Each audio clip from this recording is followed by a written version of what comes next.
Welcome to the Christian Mysticism Podcast, where we explore the fascinating history of Christian mysticism from the early days of the Church until today.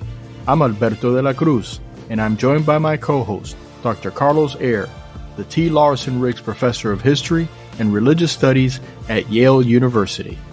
Welcome back after a long time off, Carlos.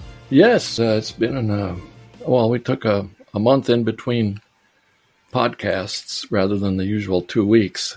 So, yeah, it seems like that was a long time ago.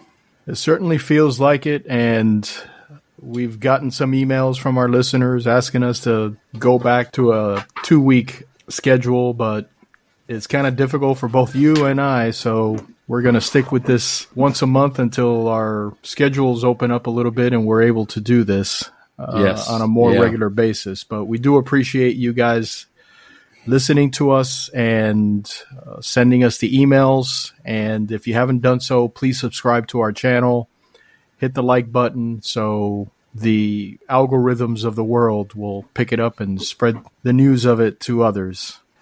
But after a long time off, I know we have a very exciting subject coming up today and one that I've really been looking forward to. Yes, it's Saint Padre Pio of Pietrelcina, born in 1887, died in 1968. So we're coming pretty close to contemporary times of that. I remember hearing about him when I was a small child back in the 1950s, because by then he was already very, very well known, not just in Catholic circles, but around the world. So tell us a little bit about Padre Pio. Where was he from? Yeah. What was his upbringing? Padre Pio, he was born in Pietrelcina, which is in southern Italy. It's in the region of Campania, which is just above the boot heel on the Italian peninsula. When he was born there in 1887, it was still a very impoverished area.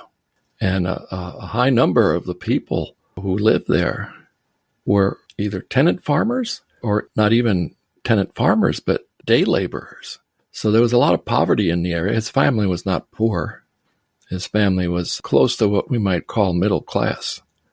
But as a child, he was already a very religious boy. And in some respects, there are many parallels between him and Joseph of Cupertino.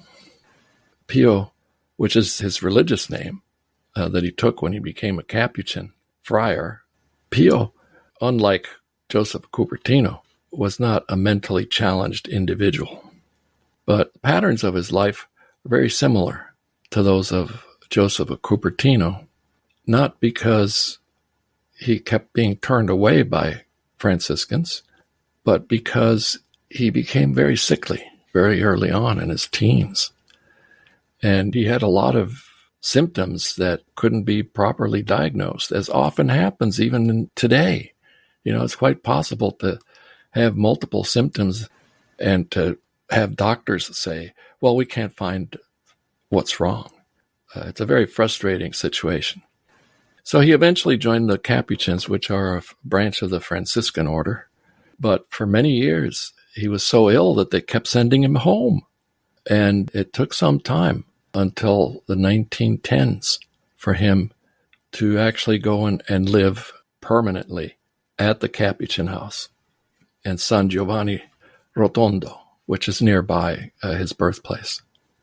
And when World War I broke out, for instance, they sent many Capuchins to the war front, and he was too ill, so they didn't send him. But eventually he went back to the Capuchins full-time. They agreed, despite all of his illnesses, because he still had some of the symptoms, they agreed to take him in. And before long, beginning around 1918, his mystical side began to flourish. And it was in 1918 that he first received the stigmata, the mark of the wounds of Christ on his body, which he would have for the rest of his life. One of the rarest and best documented cases of the stigmata happening to anyone. So it started for him at an early age then, relatively early age. Oh, yes, yes. And there's actually a very stunning photograph of him as a very young Capuchin that shows the wounds on his hands. And, of course, this was not known by very many people in 1918, only some of his superiors. But the stigmata later became a source of friction regarding his person because, of course, we're talking about the 20th century already, and there were many who had doubts about his stigmata being genuine. But later he underwent many, many, many inspections throughout his life, and experts testified that this had no explanation, no physiological explanation or any medical explanation that anyone could come up with. There was a time when he was accused of putting carbolic acid on his own hands or some other substance. The carbolic acid issue stems from the fact that during the First World War, at the school the Capuchins ran, the boys were being vaccinated, and in order to clean the area where the vaccine was to be given, they used carbolic acid. And there's testimony that, yes, he sent someone to a pharmacy to ask for carbolic acid, but it was at the time when he was actually in charge of giving the injections to the students. So people have looked for all sorts of reasons to explain away the stigmata or to say that they weren't genuine or that they were self-inflicted. But in the end, but it took many years, it's been accepted that these are strange wounds that medical experts could not explain. That's one of the things about Padre Pio that always sticks in my mind when you see being a 20th century mystic. There's actual film of him, and there's video and photographs where you could see him, and he's always has his hands wrapped up. And he wore gloves all the time, gloves with the fingertips cut off. And here's his own description, which he later related to someone. He related this to Cardinal Raffaello Carlo Rossi, who was investigating him sometime later. And here is Padre Pio's own description of what happened to him. He said, after celebrating Mass, I stayed in the choir for the due Thanksgiving prayer, when I suddenly was overtaken by a powerful trembling. Then calm followed, and I saw our Lord in the posture of someone who is on a cross, lamenting the ingratitude of men, especially those consecrated to him and by him most favored. This revealed his suffering and his desire to unite souls with his passion. He invited me to partake of his sorrows and to meditate on them. At the same time, he urged me to work for my brother's salvation. I felt then full of compassion for the Lord's sorrow, and I asked him what I could do. And I heard his voice, quote, I unite you with my passion. And once the vision disappeared, I came to, I returned to my senses, and I saw these signs here, which were dripping blood. Not exactly a very detailed explanation of what those wounds were, but they did drip blood and cause him great pain too. So there are many photos and films of him with his gloves on, and the gloves have a stain on them in the palms of his hands. The wounds are very carefully inspected, measured, and one of the inspections, this caught my eye, was that, it was suspected these were self-inflicted wounds, right? So if you're inflicting these wounds on yourself, it might be difficult to have the wound on the palm of your hand match the same exact spot on the top of your hand. So at one of these inspections, they measured and determined that the hole on the palm matched exactly the location of the hole on the top. So, yeah, it's one of these deep mysteries. And why the suffering, why the pain?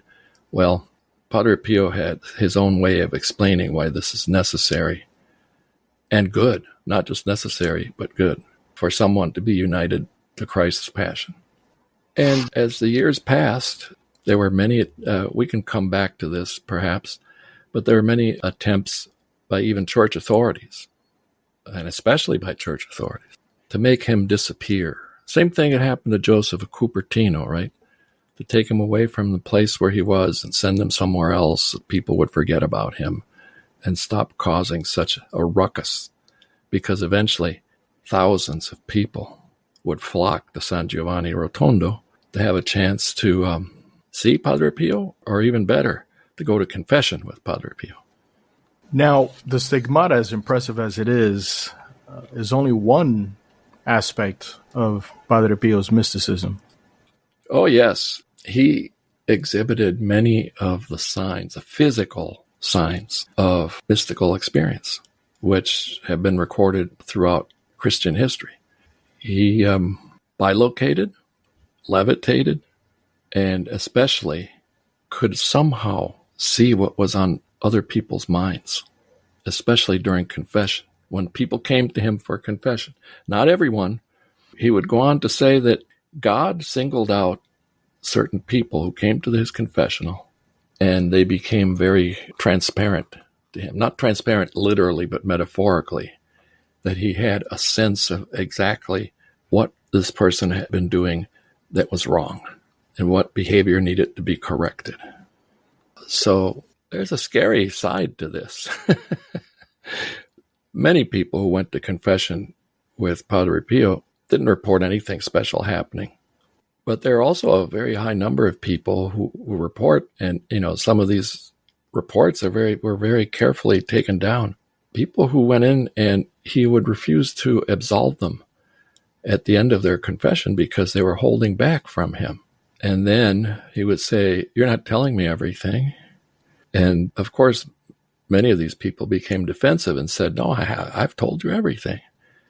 And then he would say, "Well, what about this?" And he would specify exactly what it was that they were holding back.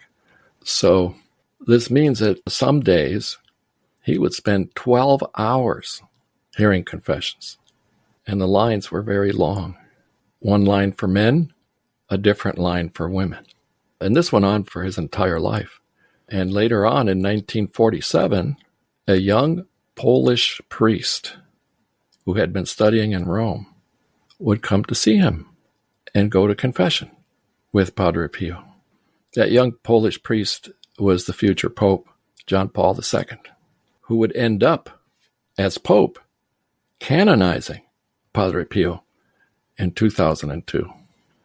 One of these amazing stories. There's so many amazing stories that surround Padre Pio. And the reason for this is he lived in the 20th century. So the records we have are just incredible. Did he have any mystical writings? There's no equivalent to texts written by, let's say, Teresa of Avila or St. John of the Cross, by whom he was very deeply influenced. He was not a writer of mystical texts, but he wrote a lot of letters of spiritual counsel to individuals all over the world. And among the evidence that we have for Padre Pio's life, a small mountain of letters, not just to the people he advised spiritually, but to members of his religious order, to other clerics, in which he goes over many of the aspects of his mysticism, and in which he also gives mystical advice to those who are under his spiritual care. It is said that even in the early years, in the 1920s, he received thousands of letters from all over the world, not just from Italy. Although we can come back to this, in San Giovanni Rotondo, Padre Pio not only attracted people from all over the world, but the locals became so attached to him that it actually caused some trouble. You mentioned earlier some of his influences were St. Teresa of Avila and St. John of the Cross. Were there any other mystics that influenced him? Yes, definitely. St. Francis, the founder of the Franciscan order. Very much so. And Padre Pio is often seen by many as kind of a second Francis of sorts because of the stigmata, but also because of the influence and the impact he would have on people. But I've read through some of his letters, and it's very clear to me that he had read a variety of mystical texts and was influenced by so many. But then again, if you go through the Christian mystical tradition, you find certain traits that are common among the mystics. Self-abandonment, the embracing of suffering, and trying to alleviate the suffering of others. He doesn't describe steps to mystical union in the way that St. John of the Cross does, but there are many aspects of his spiritual advice that echo some of the central themes of the Christian mystical tradition. I think he was also very influenced by St. Catherine of Siena, because she also received the stigmata, although they were invisible. She received the pain without the wounds. So we have here a very unusual mystic, not only because he's modern, 20th century, but also because he literally embodies the Christian mystical life in so many different ways with these gifts of him. His bilocations also started very early on in his life, and there's so many recorded cases of bilocation that it's just amazing. I want to get into some of the stories, as you mentioned before, of his mysticism. But before we do that, you said he wrote a lot of letters. Can you share with us what some of those, what he said in those letters in terms Sure. of mysticism? Yeah, you can put together letters and come up with a list. Our listeners could find this list. I should mention it now. There's an excellent biography of Padre Pio by Bernard Ruffin. The title is Padre Pio, The True Story. Ruffin, oddly enough, is not Catholic, but has written the finest biography of Padre Pio, which is immensely detailed. So I'm going to read, this is taken from his letters, his guidelines for the Christian life, meaning how an ordinary person can embark on the mystical path. This is not just for monks and nuns. This is for all Christian believers. For one thing, he was very Christocentric. That's number one. He advised people to put their trust in Christ directly. And I quote from a letter, "I want you to be saved at all costs." He's writing to one of his people in his spiritual care. "And for this purpose, you need to surrender to Jesus." To another person, he wrote, "I want you to be saved. When will you give me this consolation, brother?" People should abandon themselves to Jesus like a child to his mother's arms. So that's number one. Number two, he advised people, no one can worthily love God, meaning you have to realize that you have no righteousness of your own. And this struck me because this is very Catholic, of course, but it's also a key theme in Martin Luther's theology. This admission that you have no righteousness of your own. And I quote from a letter, "How delightful and consoling it is to know that without any merit of our own, this most tender Father has raised us to such dignity."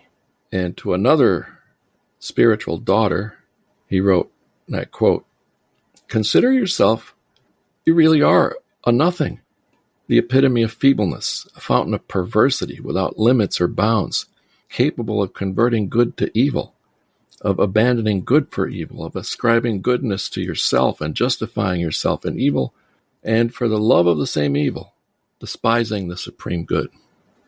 And I could go on, but I would like to cover all different points that have been gleaned from his letters and have to do it without focusing too much on detail. Number three, beware of the devil and resist him. Padre Pio, like many mystics, had many encounters with the demonic, suffered greatly. Early on, sometimes his brothers in the friary would hear strange noises coming from his cell, as if, he was stumbling and falling or being thrown around. He would tell people that these were personal, physical attacks from the devil. Same as St. Anthony in the desert. That's another model, for sure, for Padre Pio. I quote, this is from a letter to one of his spiritual daughters.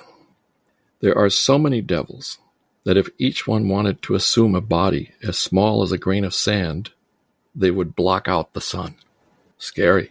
But he insisted that the devil is real, the devil will come after you, and actually, the closer you get to God, the more that the devil will pursue you and try to knock you off the path. But he advised everyone they should have no fear of the devil. And I quote, You must not marvel if our common enemy has mustered all his strength to keep you from hearing what I'm writing to you. This is his job, and it is to his profit. Therefore, despise him and arm yourself against him with all the more steadfastness in faith, because it is written, your adversary, the devil, like a roaring lion, walks about seeking someone to devour. That's from either the first or second letter of Peter in the New Testament. Then, like all mystics, number 4, pray continually and in every circumstance, and especially that one phrase in the Lord's Prayer, thy will be done. And again, when I say quote, I'm quoting from letters to the people that he's giving spiritual advice. I quote, in all human affairs, learn first of all, most of all, to recognize and adore God's will in everything. Frequently repeat the divine words of our dear Master, Jesus. Thy will be done on earth as it is in heaven. So prayer, that's the road to mystical life. Number 5, love the cross. Without love for the cross, he wrote, we can't make much profit in the Christian life. And by love the cross, he doesn't mean just venerate the symbol of the cross, but embrace the crosses that pop up in your life. I know, my dear son, he wrote to someone, that you are suffering, but resign yourself, because when a suffering is endured in a Christian spirit, it will sanctify you. Suffer, but also rejoice, because your suffering will one day be transformed into joy for you. Suffer, but never be afraid. Listening to all this, and it's almost like the way St. Padre Pio describes these, it's almost in a modern sense. And I find it easier to understand. As we've discussed so many other mystics, there's a lot of mysticism, obviously. There's a lot of mystery in the messages that they bring back from their divine encounters. But with Padre Pio, it seems to be like very succinct. It's very direct, to the point, almost in 20th century language. Do you see the same thing? Oh, yeah, I do, very much so. And this is what's so significant about his letters, right? And his letters as mystical texts. Because unlike many of the other mystics that we've talked about, and actually many of the other Christian mystics that have existed throughout history, he is addressing the everyday events and concerns of ordinary lay people. Because many of these people he has under his spiritual care are not monastics, they're lay people. So he's in dialogue with common people and is trying to distill the insights of his mystical experiences and of his mystical life for the common man and woman. So yeah, you're right. Of course, people were writing to him. The letters started coming in the early part of the 20th century. They're 20th century people. So this is very much a mystic for the modern age. We're already 100 years away, right? It's 2024. By 1924, he was receiving hundreds of letters per week. And at first, he spent a long time answering these letters, but he was later ordered by his superiors, to cut down on his letter writing time. And he would have others actually screen the letters and pass on to him the ones that they thought were the most urgent, people who needed the most urgent attention. I'll go just very quickly through some other points that he had. A sixth one, number 6, offer every action up to God. And this kind of matches not just Teresa of Avila, but many other mystics, which is that you should try to not only keep God on your mind, in your thinking and everyday acting, but also offer up everything you do to God. In other words, to immerse yourself in God's presence constantly. And especially when you're suffering or when you're helping someone who is suffering, offer it all up to God. And then in the age of anxiety, as the 20th century was, never worry. Anxiety, he insisted to someone, is, quote, the mother of all imperfections. How useful to think that the next time one gets anxious. Worry, he said, dries up Christian piety and makes it sterile. Don't worry about anything. One thing should be your concern: to love Jesus, to love virtue, and to aspire to heaven, not to worry. Number 8, aspire to the heavenly prize. Basic point he wanted to get across is that life without the hope of heaven is meaningless and unbearable. And he spoke continually of Christian hope. And actually, these last 2 points, number 7 and 8, were also a constant message of the young Polish priest who went to visit him in 1947, John Paul II. Be not afraid. It's one of his mottos. Number 9 was love the Madonna, love the Mother of Jesus. A woman once wrote to him, "Please teach me a shortcut to reach God quickly." His answer was, "The shortcut is the Holy Virgin Mary."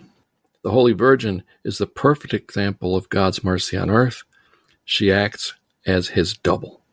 In a letter to a priest who was also under his spiritual care, he said, "She, Virgin Mary, is the one who brings us a ray of God's immensity and of his divine powers." And I'll stop with number 10, rejoice in the Lord. Padre Pio, everyone who knew him, despite his suffering, despite the constant daily pain he had from his wounds, and for decades he was basically persecuted. Despite all this, everyone testified that he was a very cheerful man. "Drive melancholy away," he would say. "Joy with peace is the sister of charity. Serve the Lord with laughter. Be serene and don't let your imagination work too much. It's enough for us to know that Jesus loves us and will console us. He who opens wounds will also know how to close them and heal them." So a very positive message, and not exactly a new message. It's a traditional and ancient Christian message. But like you said, in these letters addressed to common people, he had a way of putting these thoughts in terms that ordinary people, as well as priests and nuns, friars and monks, could understand and put to work. I can only imagine what it would be like to get a response from Padre Pio. Yeah. To something that you're worried about, or something that you're praying about. That's right. Yeah. Well, those who became his spiritual children were very lucky indeed. And of course, the first group of spiritual children that he had around him were the locals of San Giovanni Rotondo. Those were the lucky people, and maybe we can come back to that luck, which ended up causing a lot of trouble. Imagine being that lucky to be able to write to this, let's call him what he was, a spiritual master, and get a reply directly from him how much you might revere that person, which was what ends up happening locally in San Giovanni Rotondo. And actually, I'm glad you brought this up, because I mentioned the trouble that Padre Pio had to endure.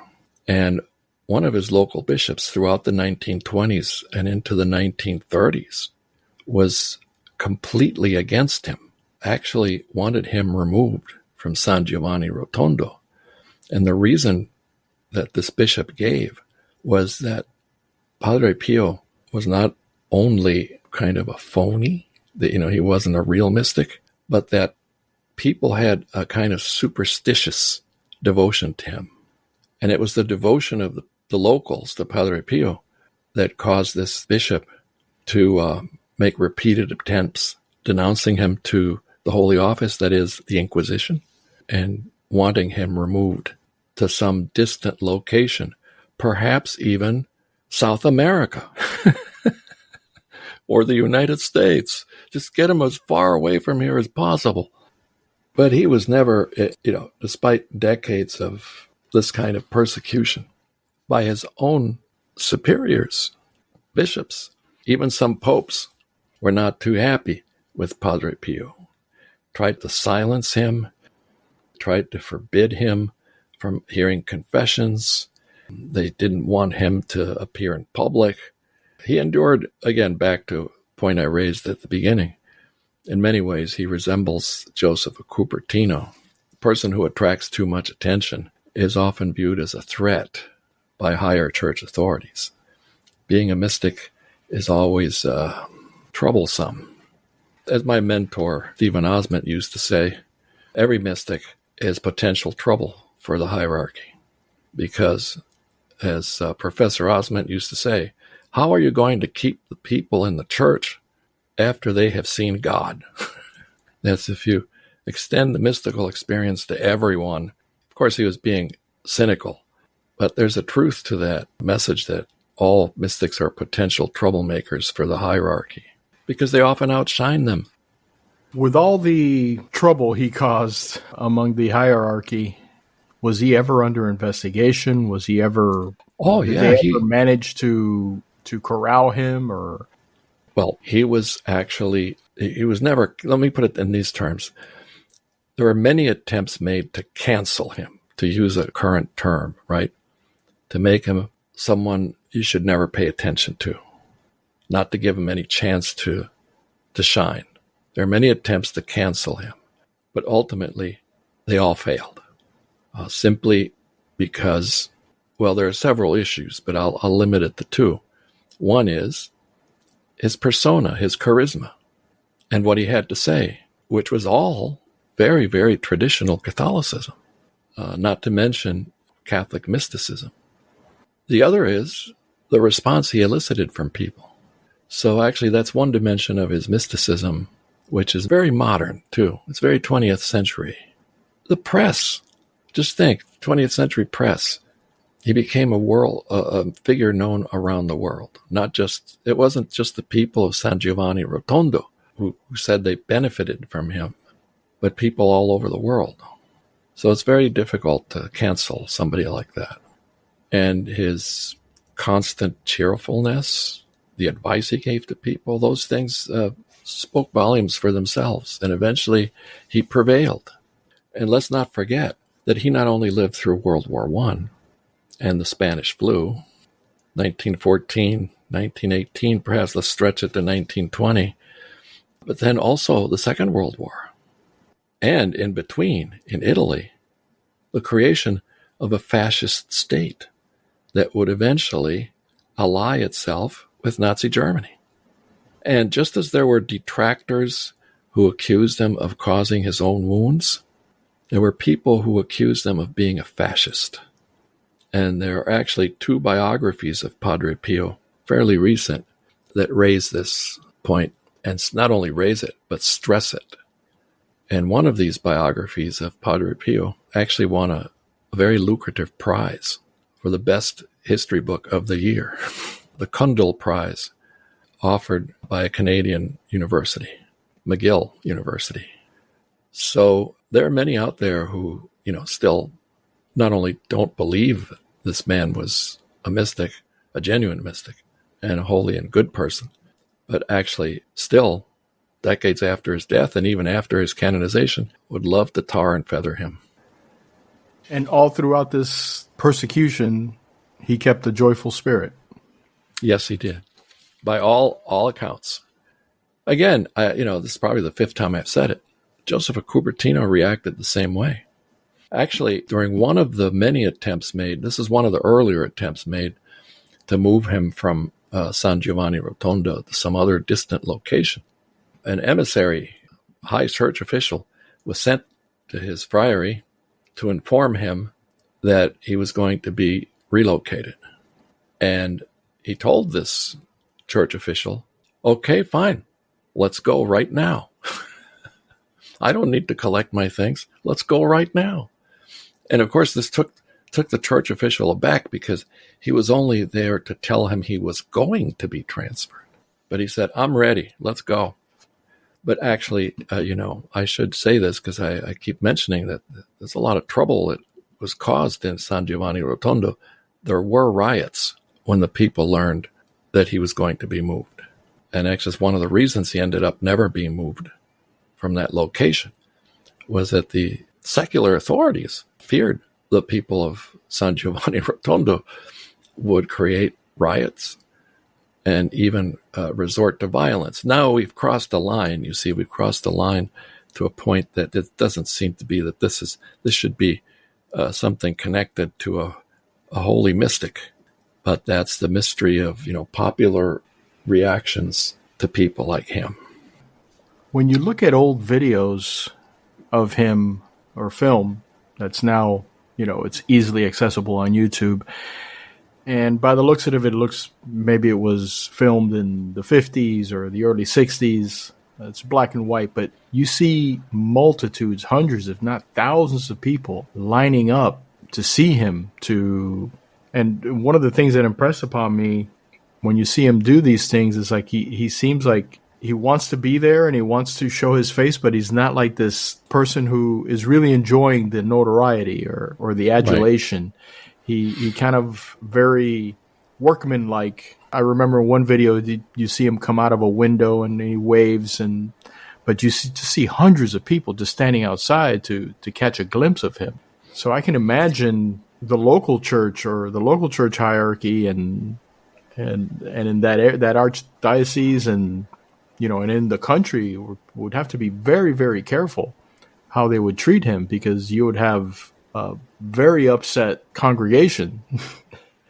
Yes. And, there's something to be said also. In the early 20th century and through much of the 20th century, the contempt that Northern Italians had for Southern Italians, who were viewed as less cultured, let's put it in more classy terms, more rustic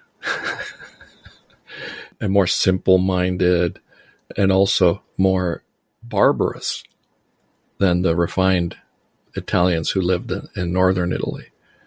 So, in fact, there were riots in Giovanni Rotondo and in nearby places, not just over Padre Pio, but over other instances. Like there was one, I can't remember the town now, but the bishop removed an image of the Virgin Mary from the main altar to a side altar.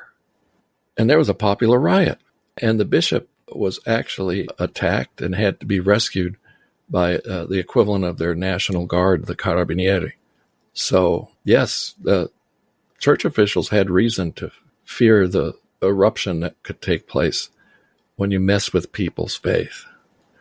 But back to a point you made just a couple minutes ago. Padre Pio's humility is one of the things that enabled him to persevere, because he made it obvious to anyone who cared to inspect him that he was not an attention seeker.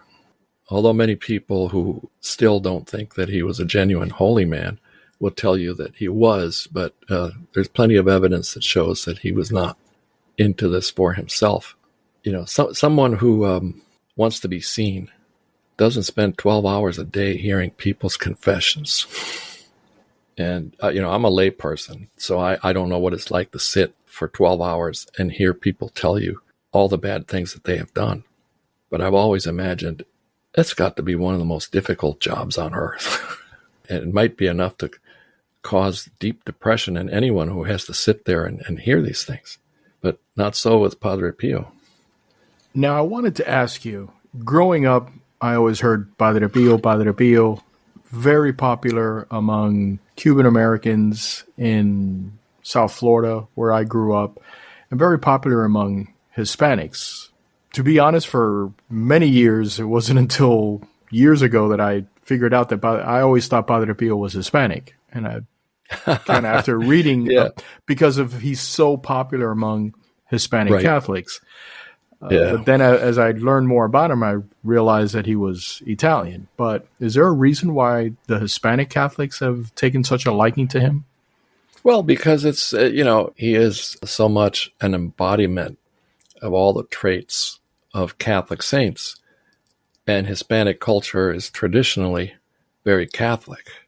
It's not until the late 20th century that you begin to have shrinking numbers of Catholics in Latin America and the growth of Protestant churches, mostly evangelical Protestant churches.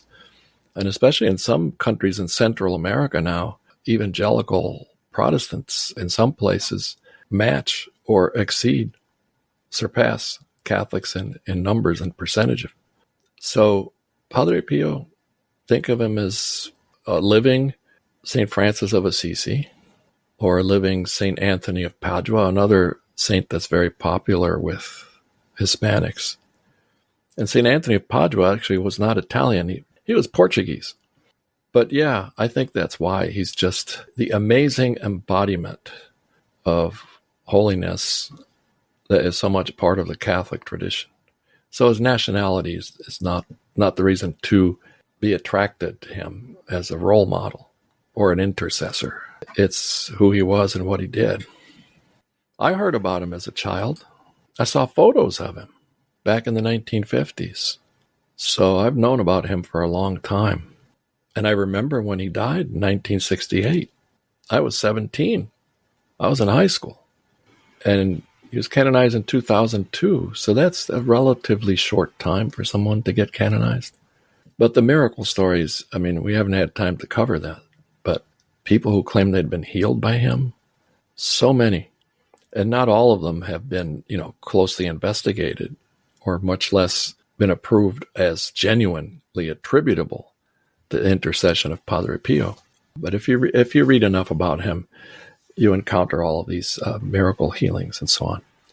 And his bilocations, one of the ways in which he was persecuted was that his personal spiritual director, another Capuchin in the 1920s, was ordered to never, ever have contact with Padre Pio again, because some were blaming his spiritual director for leading Pio astray. And the two never saw each other ever again. But when his spiritual director was dying, he was asked, "Oh, do you want us to summon Padre Pio?" His response, "No, he's standing right here next to me." It's a very typical story about his bilocations. Well, nearly 6 decades since his death and 2 decades since his canonization. And I think it doesn't hurt that the Pope who canonized you got to see your work firsthand. Yes. So I think that might go a long way in explaining his quick canonization. But after all, of course. But after all this time that has passed, what is the status of Padre Pio today in the church? Oh, he's still very, very popular. Here in the United States, there's actually a Padre Pio Center in Pennsylvania. It's, totally dedicated to Padre Pio, to his legacy, his teachings, his intercessory ability. Here in Connecticut, where I live, there's a much smaller, it's not a national center, it's at the local Padre Pio Center in Cromwell, Connecticut. The crowning irony of that is that, of course, Oliver Cromwell was the leader of the Puritan rebellion in England that caused the Civil War and established a Puritan Commonwealth in England and Ireland. So he's very popular. And I have a personal story to relate. My one very recent experience was that my parish church here in Guilford, Connecticut, about 1/3 of the town's population is Catholic, or calls itself Catholic. That parish church has 3,000 families who are Catholic, but you don't ever see 3,000 people attending church. Which leads me to the story, this fact that there are many nominal Catholics, and sometimes attendance is a bit slim. But an announcement was made, this is last year, in 2023. There will be a relic of Padre Pio visiting our parish next Sunday at this time. I went, thinking there would only be 2 or 3 people. But no, there was a long line. And there were all sorts of people. It wasn't just old people like me. All these locals had shown up just to be close to a relic of Padre Pio. And, our listeners might be asking, oh, isn't this idolatry? Isn't this, wrong? Well, no, this has been part of the Christian tradition since the 1st and 2nd century, that the relics of the martyrs and the saints who are in heaven are a point of contact with heaven. So the relic that was being displayed here was one of his gloves, one of those fingerless gloves made out of wool. So I'm in line, and I finally get up there. There was someone very reverently holding it in a glass case, right, for people to just look at one by one, to have a personal one-on-one viewing of this relic. And I get up there and I am astonished by two things. Not only how small it was, but how clean it was. I was expecting to see something that was bloodstained, but no, it was very clean. And the line was still long after I left.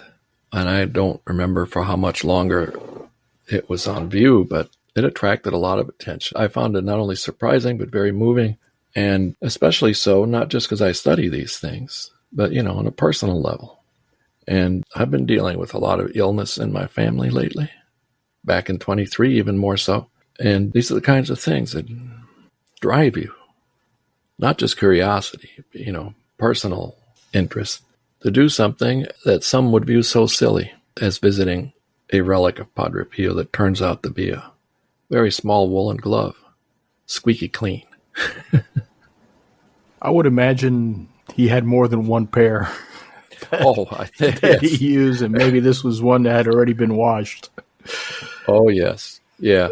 I had that same thought. I wonder how many hundreds or perhaps even over 1,000 of these gloves exist.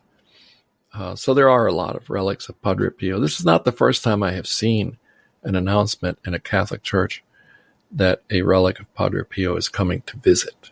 So given my most recent book, and I'm not plugging it, I'm just mentioning what reaction there's been to it, which deals with individuals like Padre Pio who bilocate and levitate. I always get the question when I speak in public about the book is, why don't these things happen anymore? And he's Exhibit A. Yeah, well, look at his case, 20th century. There may be cases going on right now that with the current state of society and its inacceptance of spiritual things coming from traditional religion, people just don't want to hear about it. And maybe it's kept under wraps, but I find it hard to believe that aren't mystics right now having communication with the divine. Oh, surely there are. Surely there are. And there always have been. I think I've said it before on this podcast that we don't know how many mystics, even of the most intense kind of mysticism, have existed, not just in Christian history, but, in world history, who go unknown, especially because they tend to lead reclusive lives. But every now and then, as in every area of human endeavor, music, architecture, medicine, science, every now and then someone comes along who is just special, right? And they're just gifted. They have this talent that no one else has. This is my non-scientific take on why there are mystics. I think some people are gifted. They just have this gift. Part of it is natural abilities. Part of it is something that can't be assigned to skill. Because in the case of mystics, there's no such thing as an instant mystic. It takes effort and it takes a commitment. It's not something that someone suddenly acquires or discovers they have this gift and go on America Has Talent and all of a sudden become well known. No. And since humility is one of the highest virtues, they tend not to make themselves famous. Fame is not what they're aiming at. Well, I think Scripture makes pretty clear that everyone has different gifts, and not everybody who wants to be a mystic may have the gift to be a mystic. I recall our episode where we were speaking about Martin Luther and his desire to have mystical experiences and just couldn't get there. And he was a priest who wanted to be as holy as he possibly could. Obviously, his dedication was there. His desire was there. And according to his own writings, he wasn't able to accomplish it. Right. And then he decided that the monastic life was not only incorrect, but was actually an obstacle to closeness with God. So he abolished monasticism. So, yeah, and it often takes effort. that is, as in his case and many others, it just doesn't lead you there. There are individuals like Teresa of Avila who didn't become mystics until later in life. She described herself as a lackadaisical nun up until she was in her 40s. And then suddenly, there she goes. But she had been a nun for a long time, dedicated to a life of prayer and self-denial. So she had a leg up on ordinary individuals. In the end, God chooses them. Who's going to be the one? And it's really the only thing that's up to us is for us to accept the task. Other than that, we can't make God turn us into something he doesn't want us to become. Right.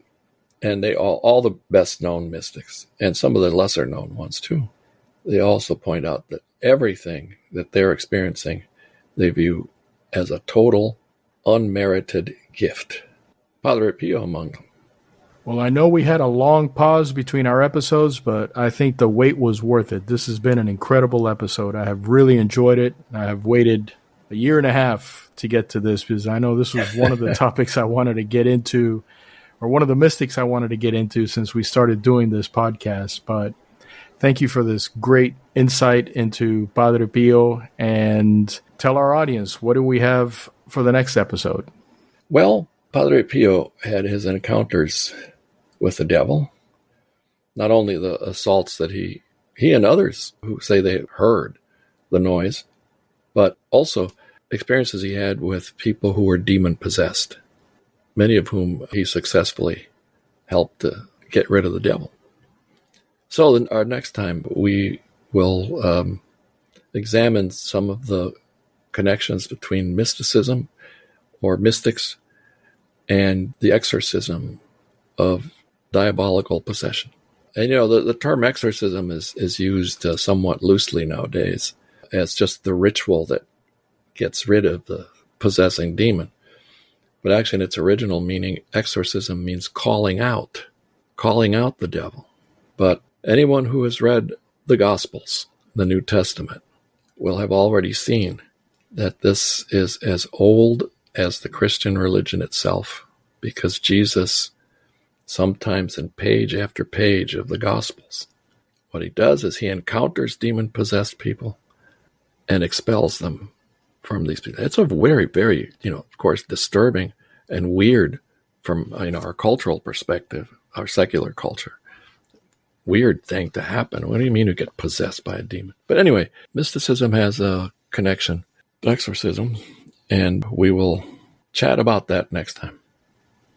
Well, that sounds like a very intriguing episode, and I'm sure our listeners are looking forward to it.